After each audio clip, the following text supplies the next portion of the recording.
All right, so here we are. To turn it on, you have to press and hold this for 30 seconds. It's going to turn green. Then you want to go to blue mode by clicking it one time. See, it's blue. Now you hold it upright, that thing on the bottom, shake it.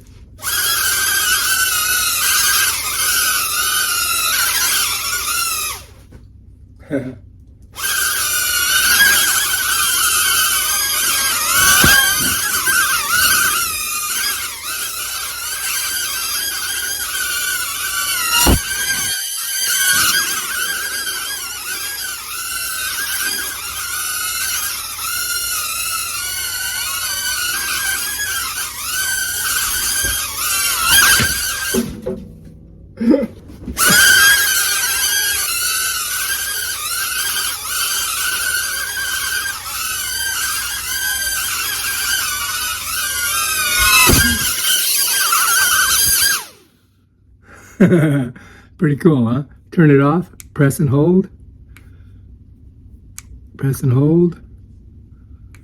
and it's off. And bam, that's it. All right, if you like this video, subscribe to my channel and check out my other awesome videos and stuff like this.